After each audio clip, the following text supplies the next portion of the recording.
I got a microphone. Oh, you got a mic? Yeah. Okay. Thanks. Now you're making me even more nervous. No, that's cool. So, hey everybody. Obviously everybody knows me. I'm Melvin. Just going to give you a little bit of an insight of how I came back to Christ, because when I was really young, I'll get straight into it. When I was really young, I was actually a Christian. And a death in the family, well, I guess you could call it my gospel family. One of my pastors died, which was the pastor of the church that I used to go to. And at the time, I didn't really know how to deal with death. What I've noticed being here is that if somebody dies, since you guys are brought up in this church, the way that you guys are brought up in this church is amazing. There's support, the teachings and everything you guys get. It's just like, it's something I wish I would have gotten when I was a lot younger. But you know, that's the part of life that you have to go through, and this is what, this is a bit of my journey. So pastors died, didn't know how to deal with it. The church dispersed. A lot of people went wayward, and the only way I would see is that the world just opens up its doors to you and just goes, here, everything's just free and go for gold. And so I sort of just, got lost in the world for about 13 years. And I was really bad. I started doing things because I wanted to keep working, I said to myself.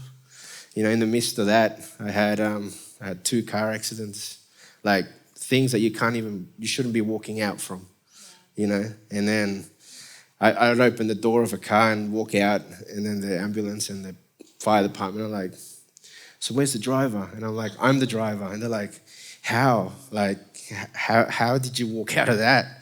Like cars completely totaled. The guy that was driving the other car died 3 times on the scene, stuff like that. And I would always see God's hand, even though I was in the world, I could see God's hand in my life. Like, I knew he was there all the time, and I knew that he was always looking after me. Because everything that I did wrong, or everything that I was doing wrong, I knew that I was doing it wrong, because I'd already been told, when you're little, Sunday school and everything, like, you know wrong from right. So I knew everything that I was doing was wrong. God didn't like it, And my thing has always been music. So I said to God, look, doesn't matter what happens, I won't play music like worldly music, okay? I'll give you at least that. I said, but I'm sorry, but I'm going to have to do all this because I don't know why. There was something in my heart that needed to be filled, and I filled it with a lot of stuff that, in most cases would probably kill people. And I've walked away from a lot of stuff as well in that sense. Drugs, alcohol, and all that stuff that the world just easily just puts in your hands. And if it's got to be, something that the devil will give you, he'll give it to you quickly, and he'll give it to you easily, and he'll make it look like it's okay, and he'll make it look like it's acceptable. And this is how I started mixing with the wrong crowd, I got to a stage that I didn't want to have that lifestyle anymore. And we were going back to, there's a lot that's happened in my life, but just to keep it short. Otherwise we'll be here all week. So I got to a stage in my life, I had 3 choices. I changed the way I live. I was going to end up dead or overdosed somewhere. So I asked God, I said, I want to stop this, and I want to come back to you, but I don't know how. And at that time, my sister was starting to go to a different church, like a Spanish church. And she'd always invite me. And so I sort of started going because I wanted to change. And in that stage, I was like, all right, I want to go, but I'm not going because everyone's inviting me, because it's constant text messages. Everyone going, you should come, you should come. I used to tell everyone, I'm not going to go if you keep telling me to go. Okay, so stop asking me, because it's really it started to get really frustrating. And so then, all right, everyone stopped. So then I'm like, it was Sunday, and I'm looking at my phone going, so no one's asked me. Oh, now I have to go. Damn.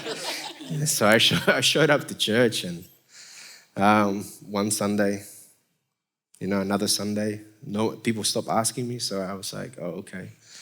So I started going, a little bit by little bit, and that's where I met Carla. Little did I know that she used to go to the prayer meetings at my mum's house, and there was a picture of me. And she would say to my mum, oh, don't worry, I'll change him for you.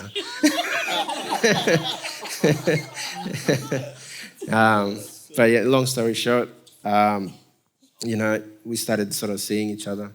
At the time, I was still going to church. I had 4 earrings, like big hoops in my ears, and I looked like, a dark pirate. And the best way to say it, I had long hair to about here. I was 74 kilos. Now I'm just well seasoned. So, I was a size 31 waist, and then I was pretty big upstairs. Now I'm just big in general. So, but that's just good food and God. So I gave my life back to the Lord, and He allowed me to start playing music again, and then I was able to, keep moving forward with Him, and He allowed me to come here.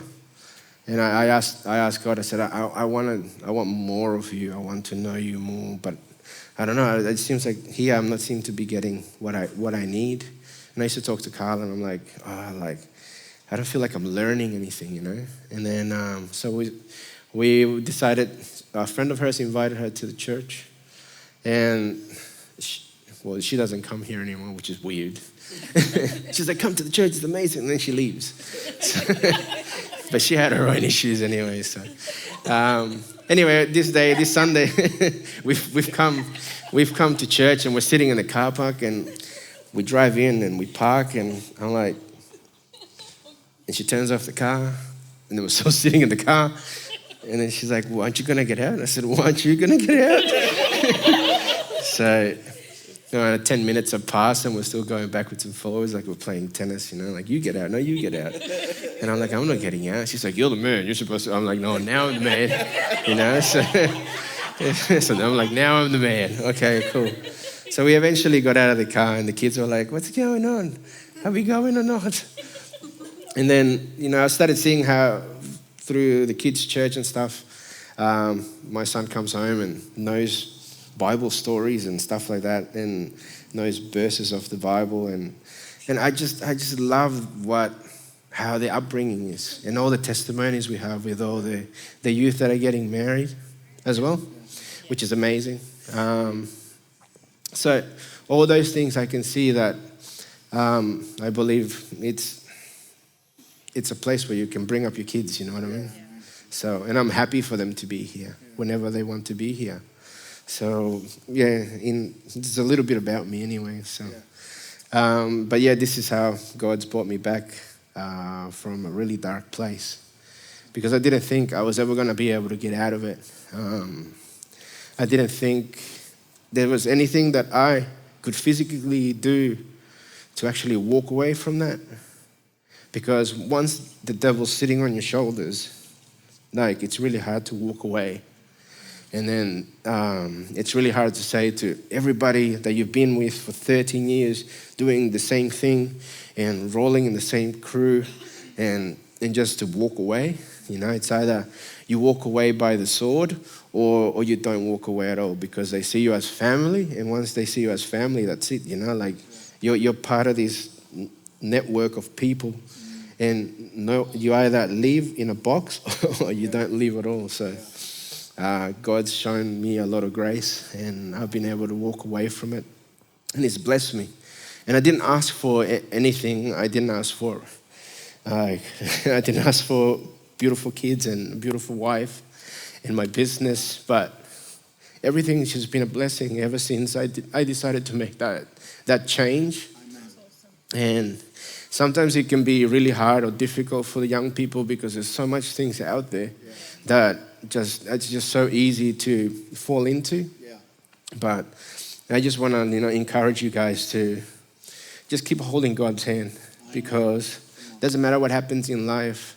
I believe here you guys have the tools to, be able to be strong and be able to say no. So that's sort of what I wanted to say anyway. Amen. Amen.